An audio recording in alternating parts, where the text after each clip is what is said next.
Hello everyone, my name is Theo Young with Refined Inspection Services. I've been noticing there seems to be a little misunderstanding about certifications versus qualifications.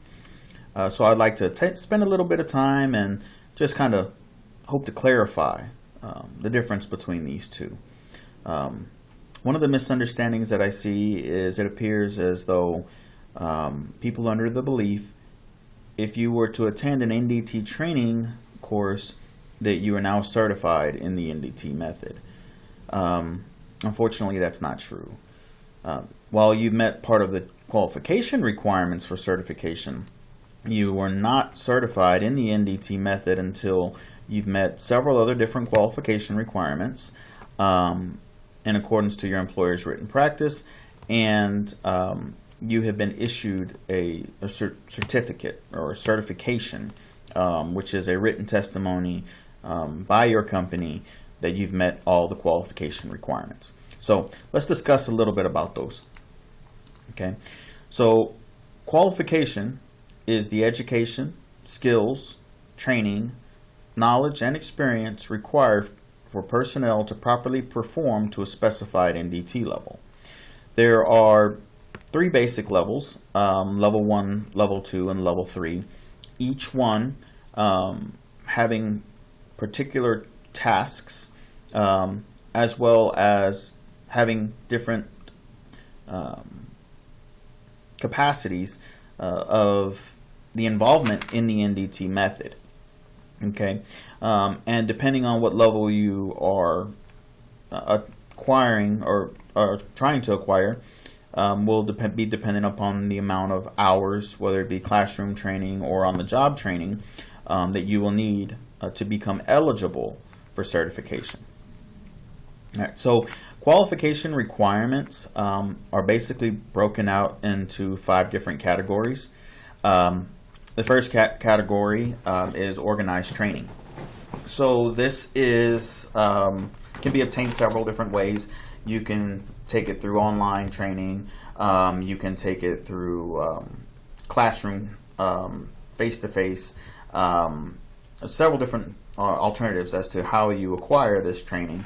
And the amount of training that you will need is going to be dependent upon your employer's written practice. Your employer's written practice is a document that explains how individuals are certified, right? How often they have to re-exam, what the initial documents are, what should happen if they don't work for 6 months, all these different things. It addresses all these different scenarios.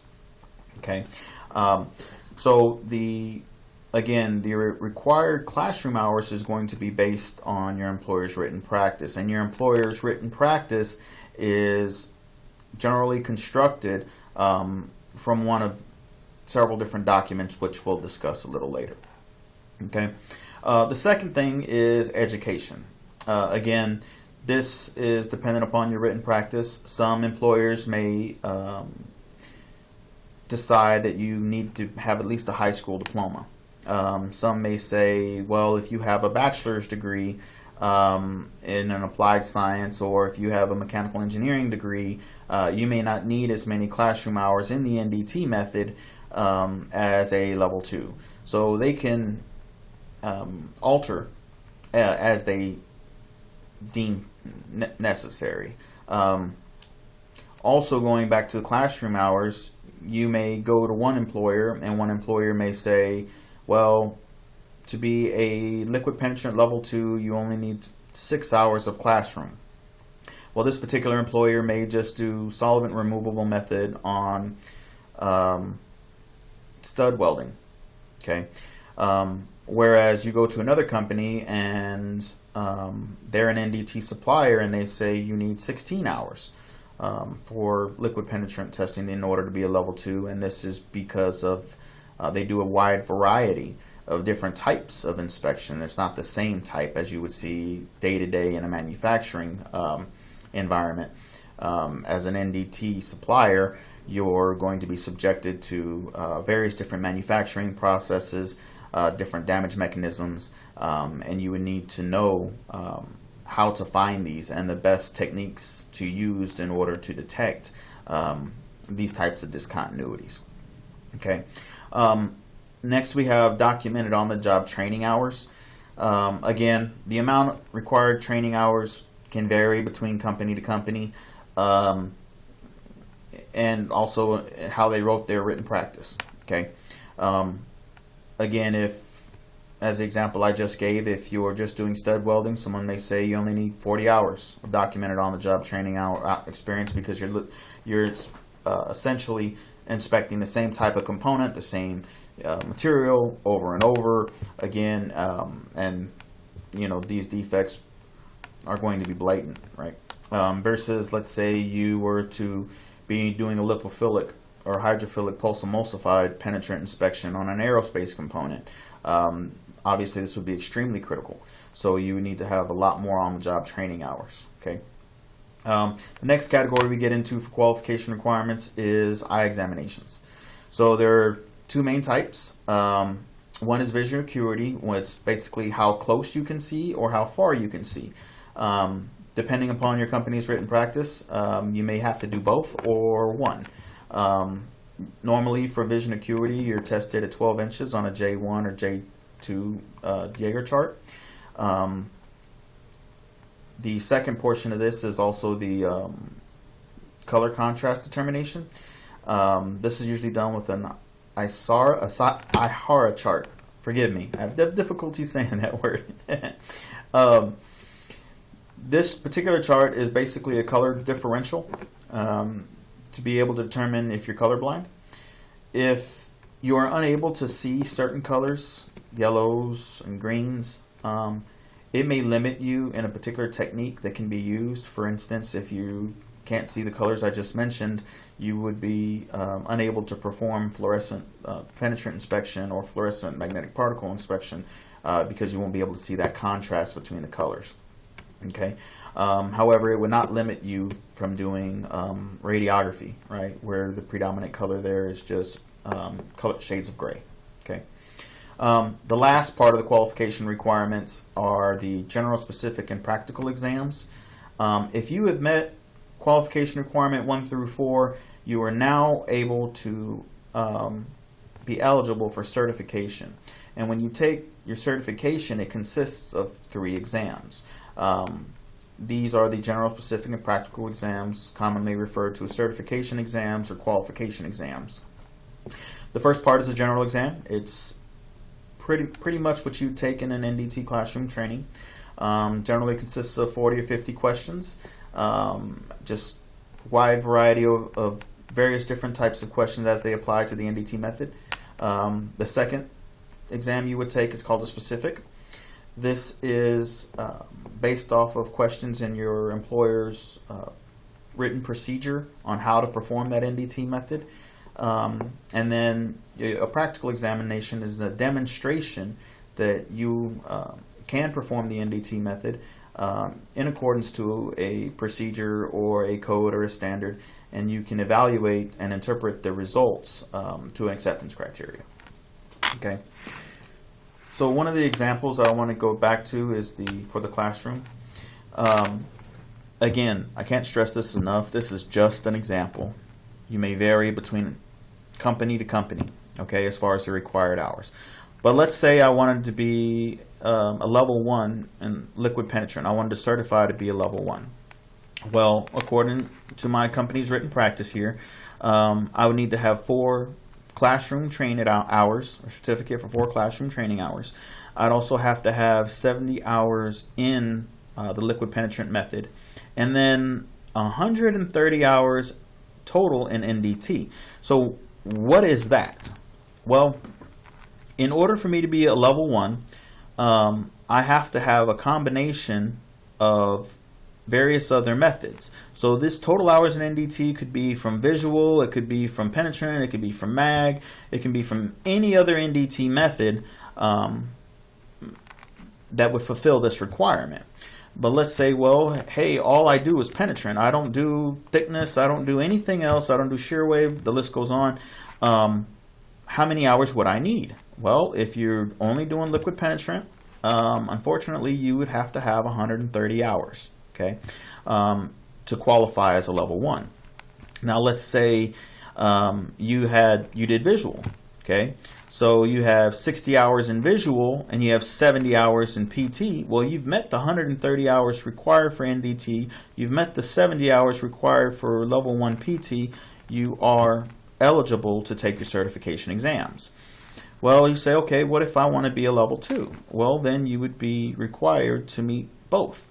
So you would have to have a total of 12 hours in the method or classroom. You would have to have 210 hours for on-the-job training experience and a total of 400 hours in the total hours in NDT. Again, if you are only doing that method and you apply no other NDT method, then you would have to meet this column here. Okay. What we provide you here at Refined Inspection Services is a certificate of completion. This document is stating that you have met all the requirements as outlined in SMTC 1A or CP 189, and we followed the outline for CP 105 and all the information that was provided. One of the things you may immediately notice is that some of our courses are longer than what's actually required by SMTC 1A or CP 189. The reason for that is we provide a lot of hands-on training.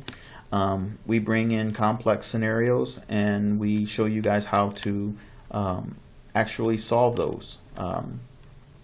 We bring a lot of field experience into the classroom, and we want to ensure that everyone who's graduating from our training center is able to handle mediocre inspections as much to complex inspections. So we spend a lot of time in each NDT method. We also, as we discussed before, your certification exams with your employer will consist of a general, specific, and a practical. We incorporate all three of those here at our training center. So you will take a general, specific, and practical mock-up exam to get you prepared for what you may see with your employer. Additionally, we go over reporting. I personally feel that's something that's not gone over enough. So we have 2 or 3 different report types that we have you guys fill out as you're doing your hands-on, so you become accustomed to filling out reports. This is extremely important as a level 1 or level 2 or level 3 to document the type of inspection that you've performed. So before we talked about SMTC 1A, CP 189, so let's discuss a little bit about those. These documents are guidelines. Well, SMTC 1A is a guideline for employers in assisting them to develop uniform procedures for qualification and certification of NDT personnel. CP 189 is actually a standard. This depicts the minimum requirements in developing procedures for the qualification and certification of NDT personnel. If your employer has written their written practice in accordance to SMTC 1A, this is where you may see a variation between one company to the next as far as the required on-the-job training hours or classroom hours required to be a level 2 for that company. This being a standard, these hours cannot be altered. They cannot be changed. They have to meet the minimum requires as stated in this standard. One of the other things that I will say is if you were to go to one employer who requires 8 hours to be a level 2, and then you go to another employer that requires 16 hours in the classroom, unfortunately you will have to take an additional 8 hours. One of the great things about Refined Inspection Services is that regardless of which of these documents that your employer is written practice to, we meet both. Okay,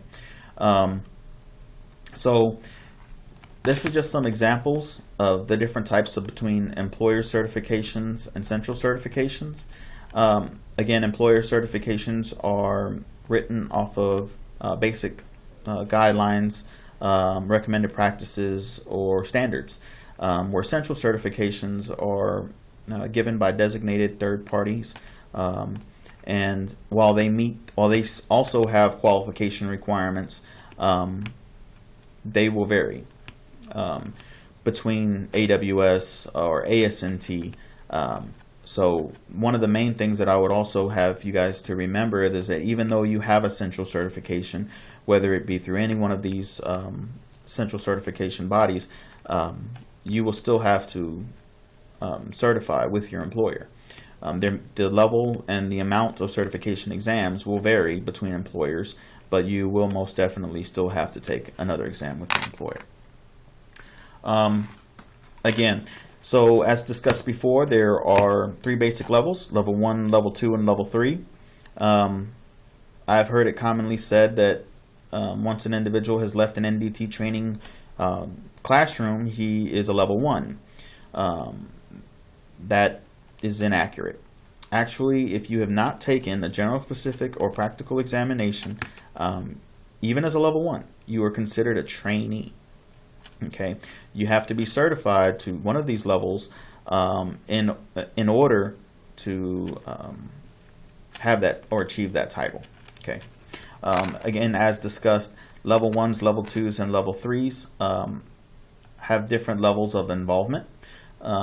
They have different required classroom and training hours from one level to the next. So depending on what level you're trying to be certified to will depend upon the amount of training that's going to be required. Again, before your level 1, as you're acquiring your on-the-job training hours and you're obtaining your classroom certificate, you're considered a trainee. And a trainee is considered a person who is in the process of obtaining these and working under the direct supervision of either a level 2 or a level 3. One of the things that I will say to you guys is I understand that a lot of us have financial goals. We have things that we want to achieve. Additionally, we are usually influenced by coworkers who are level 2s, and everyone's discussing how much they make. One thing I would ask everyone to take into consideration is understand the faster that you obtain your level 2 certifications in any method, the harder it will be for you to obtain on-the-job training in other methods. For instance, I see this a lot with ultrasonics and radiography. Individuals are in a hurry to be a level 2 ultrasonic technician or level 2 radiographic technician. And later down the line, they want to learn eddy current, or the UT hand now wants to learn RT, or the RT hand now wants to learn UT, advanced UT. Well, you have to have the on-the-job training hours. And if your pay rate is extremely high, then your company may not be able to send you on the job as an assistant at that pay rate. What winds up happening is you become limited in the type and the amount of inspections that you can perform. So take that into consideration. I always recommend being a trainee as long as possible, getting as much on-the-job training hours as you possibly can. This is actually the most difficult part of the qualification to obtain. So again, take your time in obtaining your certifications. Get on all the on-the-job training that you can. Stay open. This will not only help you to be a more knowledgeable and roundabout technician, but it'll also make you more attractive to employers and in the employment workforce, as they will look at you as an individual that just, if you have on-the-job training hours, you just need the classroom and they can make you billable. So again, rack up those on-the-job training hours. Today, I hope that I provided some clarification between the qualification process and the certification process. Feel free to reach out to me. I'll provide a link. If you have any further questions, send me an email. Thank you guys for listening today. I hope you learned something, and be safe out there.